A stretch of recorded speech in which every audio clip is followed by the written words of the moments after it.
आज हम बात करेंगे तेजस MK-1A के बारे में, जो अपनी नई तकनीकों के साथ मिराज 2000 को चुनौती देने के लिए तैयार है। तेजस MK-1A में जो खासियत है वो है इसका स्टेल्थ डिजाइन। यह डिजाइन इसे दुश्मन की रडार से छिपने में मदद करता है, जिससे यह एक अद्वितीय लड़ाकू विमान बन जाता है। अब बात करते हैं AESA रडार की। AESA यानी एंटीना एयर स्टीयरिंग एंटीना, जो तेजस MK-1A को एक अद्भुत स्थिति में लाता है। यह रडार न केवल दुश्मन के विमानों का पता लगाने में सक्षम है, बल्कि यह कई लक्ष्यों को एक साथ ट्रैक करने की क्षमता भी रखता है। इससे तेजस MK-1A की सटीकता और प्रभावशीलता में काफी बढ़ोतरी होती है।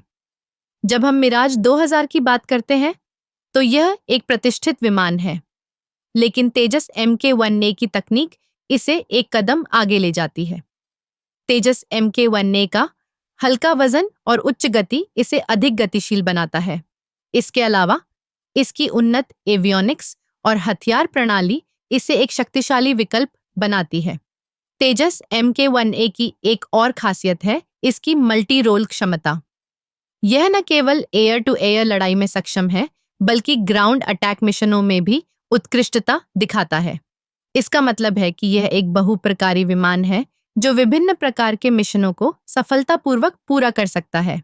इसकी निर्माण प्रक्रिया में स्वदेशी तकनीक का उपयोग किया गया है, जो भारत की आत्मनिर्भरता की दिशा में एक महत्वपूर्ण कदम है। तेजस MK-1A को भारतीय वायुसेना की आवश्यकताओं के अनुसार डिजाइन किया गया है, जिससे यह हमारे देश की सुरक्षा में एक महत्वपूर्ण भूमिका निभा सकता है। इसकी उन्नत तकनीक और सामर्थ्य के कारण तेजस MK-1A न केवल भारतीय वायुसेना के लिए, बल्कि अंतर्राष्ट्रीय स्तर पर भी एक आकर्षक विकल्प बनता जा रहा है।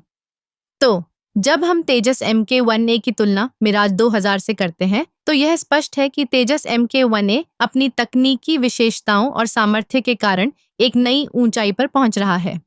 यह न केवल एक लड़ाकू विमान है, बल्कि यह भारत की रक्षा क्षमता को भी मजबूत करने का एक प्रतीक है। इस प्रकार तेजस MK-1A के साथ हम एक नई युग की शुरुआत देख रहे हैं, जहां भारतीय वायुसेना की ताकत और भी बढ़ने वाली है।